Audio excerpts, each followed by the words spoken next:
큰일이에요. 세금을 더 내게 생겼어요. 지금 우리나라에서 가장 핫한 뉴스 때문입니다. 바로 주식에 매기는 세금, 금융투자소득세 이야기예요. 당연히 이게 한두 푼 오가는 것도 아니고 우리나라 전체 주식에 매기는 세금이 달라지는 건데 정치계에서도 아주 화제의 중심이겠죠. 어떠한 내용인지 빠르게 알아봅시다. 우리나라에서는 돈을 벌면 소득세라는 걸 냅니다. 이론적으로는 계속적 반복적인 소득에 과세하는 소득 원천설에 기반해서 세금을 걷는 건데 이렇게 계속적 반복적인 곳에만 세금을 물자니 임시적인 소득이라며 탈세를 시도할 가능성도 높고 투기나 도박은 대상에서 제외되니까 오히려 도박을 종용하는 꼴이 될 수도 있습니다. 그러니 어느 정도 이를 보완하기 위해 우리나라는 순자산 증가세를 같이 채용하고 있어요. 뭐 말이 어려운데 쉽게 풀자면 그냥 거의 대부분의 상황에서 세금을 걷는다는 겁니다. 매달 주기적으로 들어오는 월급이든 도박이나 로또, 경마같이 일시적인 소득에도 모두 소득세를 붙이고 심지어는 뇌물도 소득으로 보고 과세합니다.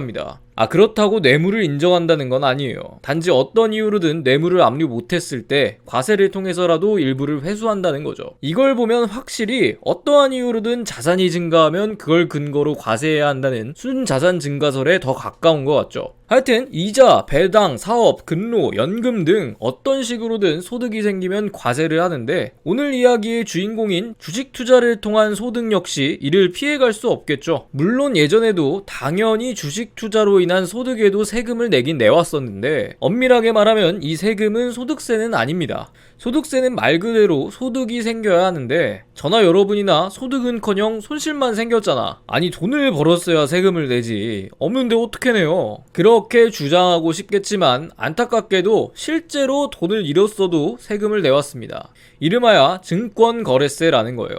내가 보유한 주식을 팔아서 돈이 들어올 때마다 이게 이전과 비교해서 시세 차익을 냈든 안 냈든 그걸로 순자산이 줄어들었든 많아졌든 동일하게 0.23%라는 증권거래세를 내야 했던 겁니다. 아니 이상하잖아. 돈을 잃었는데 세금을 낸다. 본래의 세금 취지와는 맞지 않으니까 수익이 생겼을 때만 세금을 내는 걸로 하자. 2020년에 처음으로 얘기가 나왔어요. 아니 근데 완전 맞는 말인데 왜 바로 시행이 안 됐냐? 뭐 시행을 하자고 하긴 했어요. 근데 문제점이 있었죠. 아니 하루에 거래되는 주식만 해도 얼마인데 그걸 수익이 생긴 경우에만 걷는다? 얼마나 많은 세금이 줄어들겠어. 그 세금을 메꿀 만한 무언가가 필요했던 겁니다. 정치인들이 이런 세금 걷는 건 참 좋아해서 이럴 때는 죽이 잘 맞는 여당 야당이 머리를 모았습니다. 그리고 외쳐요. 금융투자소득세를 만들자. 뭐 사실 앞에 말한 내용대로 금융투자소득세라는 게 주식이나 펀드 등 금융상품으로 정해진 수익을 넘겼을 때 걷는 세금인 건데 문제는 이걸 어떤 기준으로 얼마나 걷느냐가 중요하겠죠. 이 금융투자소득세가 이번에 들어오게 되면 1년 동안 번 국내 주식, 펀드를 합쳐서 5천만 원을 넘을 경우 그 외 해외 주식, 채권 등으로 200만 원 이상을 벌었을 경우에 20에서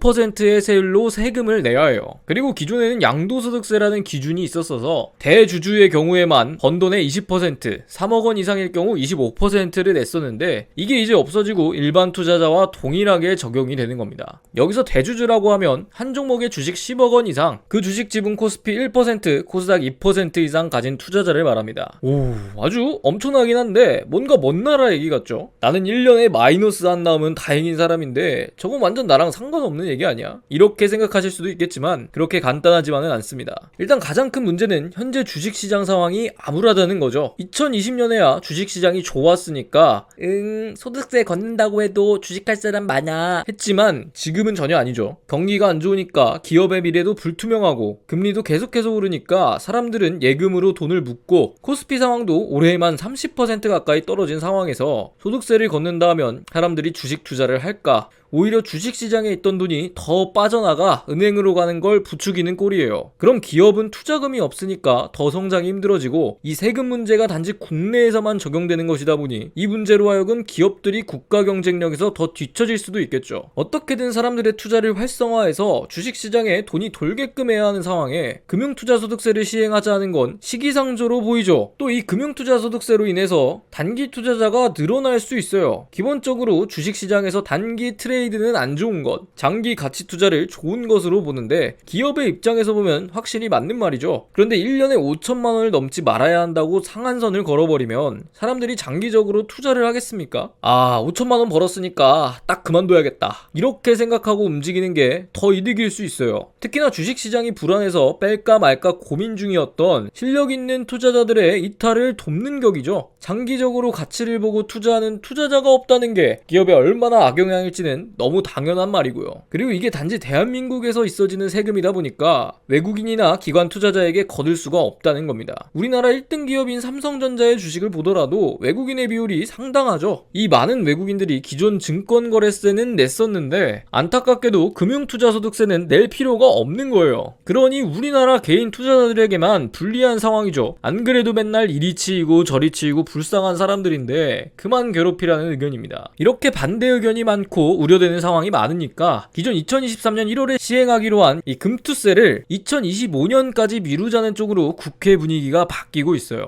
뭐 여기까지는 좋은데 이제 세부적인 내용에 들어가서 여당과 야당의 의견이 충돌을 합니다. 간단히 말하자면 이래요. 여당인 국민의힘은 증권거래세 2.3%에서 2.0%로 인하하자, 야당인 더불어민주당은 1.5%까지 확 낮추자, 국민의힘은 양도소득세 원래 없애기로 하려 했던 거니까 대주주의 기준을 한 종목당 10억에서 100억으로 변경하자, 더불어민주당은 대주주는 부자인데 편의를 왜 봐주냐, 개인 투자자를 보호해야 한다, 이런 겁니다. 둘 다 의견은 비슷해요. 애초에 합의하기를 내년 1월부터 증권거래세 없애서 개인 투자자에게는 소액거래에 대한 부담을 줄이고 대주주에게는 양도소득세라는 큰 세금 부담을 줄이려 했으니까 그 일부라도 좀 지켜서 투자시장을 활발하게 하자, 이런 건데 국민의힘은 좀 더 대주주의 편의를 봐주는 거고 더불어민주당은 개인 투자자의 입장을 더 생각한 거죠. 뭐 양쪽 모두 의견을 좁힐 생각은 없어 보여서 이거 가지고 한동안 또 시끄러울 것 같아요. 그런데 문제는 이렇게 정치 싸움하는 동안 진짜 이 일의 주인공인 투자자들은 그 결과를 한참 기다리며 혼란 속에 있어야 한다는 거. 이게 어느 쪽의 입장이 받아들여지는지에 따라서 주식시장 주가에도 큰 영향이라 많은 여론이 이에 주목하고 중점적으로 다룰 것 같습니다. 이러나 저러나 내년에는 주식 투자 세금 부담이 좀 더 줄어들고 어지러운 주식시장에 투자를 늘리는 효과를 기대해 볼 수 있겠죠. 경기가 많이 안 좋기는 하지만 원래 주식은 떨어질 때 사는 거라고, 이렇게 세금 부담이 줄어들고 주가가 많이 떨어졌을 때 강력하고 똘똘한 주식 하나 찾아서 부자 될 수 있는 투자를 하셨으면 좋겠습니다. 이 위기가 기회가 될 수 있게 많은 금융 정보를 또 전달드릴 것을 약속하면서 이만 영상 마치겠습니다. 그럼 후맨.